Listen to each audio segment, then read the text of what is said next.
Bismillahirrahmanirrahim. Assalamualaikum warahmatullahi wabarakatuh. Alhamdulillah ya la ihsani wa syukru lahu ala taufiqi wa amtinani. Asyhadu an la ilaha illallah wa la syarika lahu ta'dhiman sya'ni wa asyhadu anna Muhammadan abduhu wa rasuluhu da'i ila ridwani. Allahumma shalli alaihi wa ala alihi wa sahbihi wa ikhwanihi ma ba'd.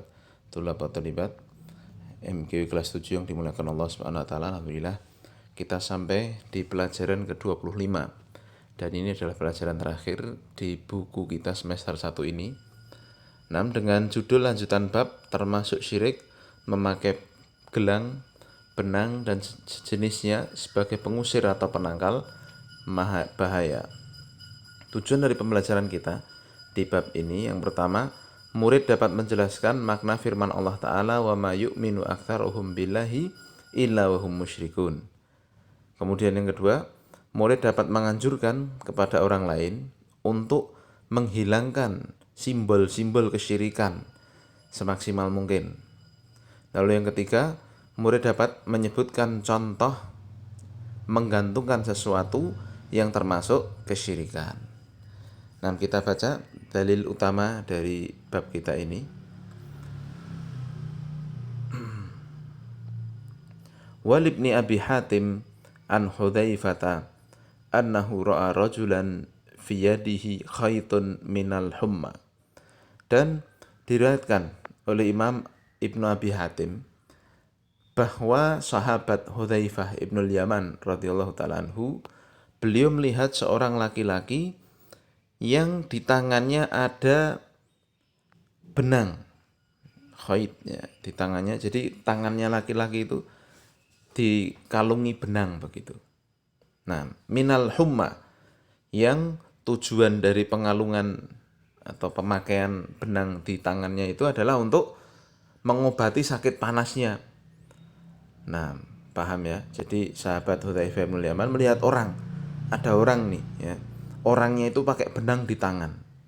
Nah, setelah diperjelas untuk apa benangnya itu ditaruh di tangan, ternyata orang itu mengatakan untuk mengobati penyakit panas. Nah, kan tidak ada hubungannya itu.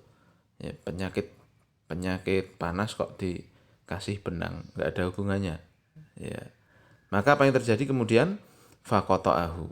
Kemudian sahabat Hudzaifah bin Yaman pun memutus benang itu. Wa ta'ala qaulahu ta'ala, sembari ya, membaca firman Allah Subhanahu wa taala, wa ma yu'minu aktsaruhum billahi illa wa hum musyrikun. Dan tidaklah sebagian dari mereka beriman kepada Allah, ya, bahkan mereka pun berbuat syirik kepadanya. Ya, jadi ini ya fenomena yang terjadi saat itu ketika sahabat Hudzaifah bin Yaman melihat orang ini pakai benang agar tidak kena penyakit demam. Huma adalah penyakit yang meninggi suhu badannya. Maka beliau langsung memutusnya, ya, mengingkari kemunkaran yang beliau lihat. Baik. Kita baca pokok pembelajaran kita. Yang pertama, yang dimaksud dengan khait adalah kain atau benang yang diletakkan di leher atau di tangan yang dimaksudkan untuk melindungi diri dari penyakit ain atau gangguan jin atau penyakit tertentu. Nah, masuk pula dalam kategori ini memakai gelang. Jadi maksudnya kalimat khait itu ya secara bahasa Arab khaitun ya. Ini artinya itu sesuatu yang melingkar. Ya. Ya, satu yang melingkar digantungkan di tangan kah ya, di leher kah ya, dengan tujuan yang tidak masuk akal. Ya, tujuannya itu untuk menolak bahaya, menolak penyakit dan semisalnya. Dipahami ya? Nah, jadi kalau ada orang pakai khait seperti ini, ya, misalkan ada orang, ya kan banyak kan orang-orang awam itu pakai akik, ya, pakai gelang, pakai kalung. Buat apa, Pak? Buat pesugihan katanya, biar kaya, biar rezekinya lancar. Ada lagi yang ditanya, buat apa, Pak? Biar nggak banyak penyakit. Buat apa, Pak? Buat ini tuh kalau aku dagang pakai ini laris. Nah, ini semua masuk dalam kategori ini. Paham ya?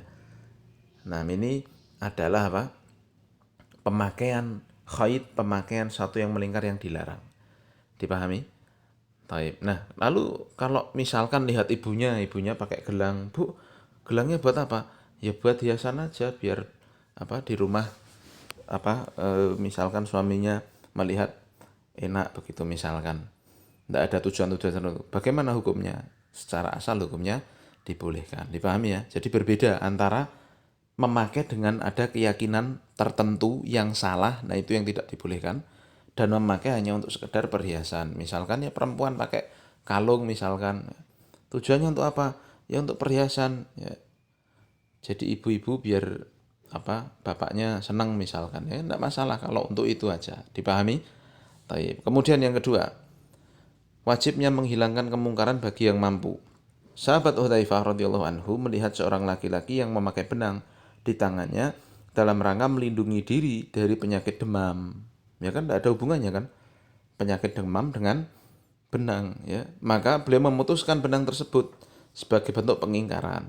Karena benang dan tamimah yang digantungkan orang-orang bodoh ini merupakan kesyirikan yang harus diingkari dan dihilangkan baik dengan ucapan maupun tindakan ya, dipahami ya. Jadi ini kita lihat sahabat Hudzaifah bin Yaman melakukan amar ma'ruf nahi munkar dengan mencabut ya, memutus benang jimat tersebut.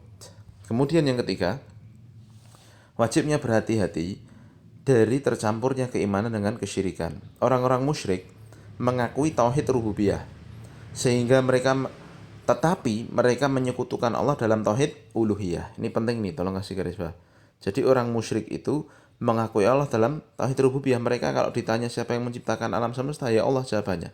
Tetapi mereka menyekutukan Allah dalam ibadah. Mereka tidak mau nyembah Allah, ceritanya begitu. Paham ya? Nah, sehingga apa yang terjadi?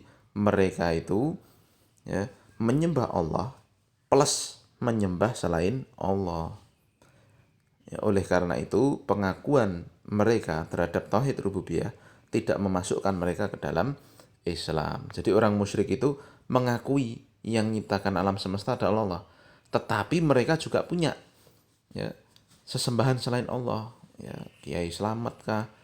Nanti kalau di Gunung Merapi yang sekarang mau meletus tuh katanya Mbah Petruk kah? Ya, yang bisa ngatur Gunung Merapi misalkan. Jadi mereka nyembah Allah plus nyembah Mbah Petruk. Nah, itu yang namanya kesyirikan. Mendua, menyekutukan Allah dalam beribadahan. Paham? Nah, orang seperti ini yang dikatakan Allah Subhanahu wa taala ya, dalam ayat ini ya. Surat Yusuf ayat 106. Wa ma yu'minu aktsaruhum billahi illa wa hum musyrikun. Tidaklah kebanyakan dari orang-orang musyrikin itu beriman pada Allah. Maksudnya apa? Mereka meyakini rububiyah Allah. Ya.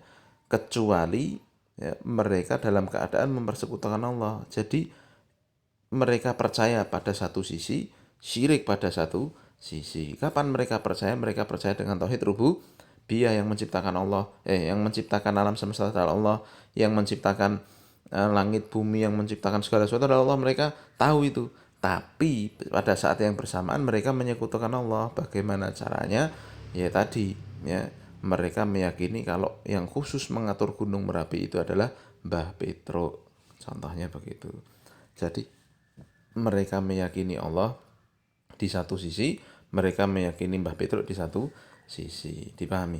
Ini adalah bentuk kesyirikan. Jadi dia orang musyrikin ini akhirnya nyembah dua Tuhan. Satu, mereka percaya pada Allah, tapi pada sisi yang lain mereka percaya pada Mbah Petruk. Seperti ini hukumnya syirik besar, tidak masuk Islam. Dipahami? Baik. Nah, kita baca lanjutannya. Ya.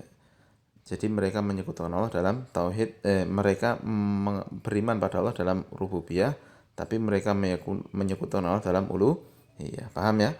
Nah, dan dalam athar tersebut, Hudzaifah radhiyallahu anhu mengingkari orang yang beliau lihat itu karena menyerupai orang-orang musyrikin, yaitu menggantungkan benang untuk menghilangkan bencana yang telah menimpanya. Padahal Allah lah yang dapat menghilangkannya. Sebagaimana Allah mengatakan, wa iyamsaskallahu bidurrin fala kashifa lahu illahu.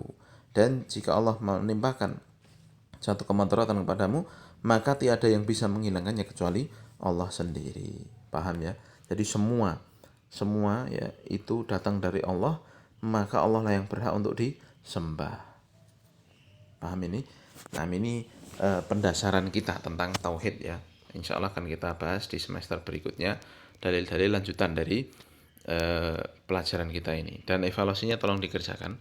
Kemudian tugas ya, dihafalkan semua dalil-dalilnya yang ada di mukadimah seperti ini.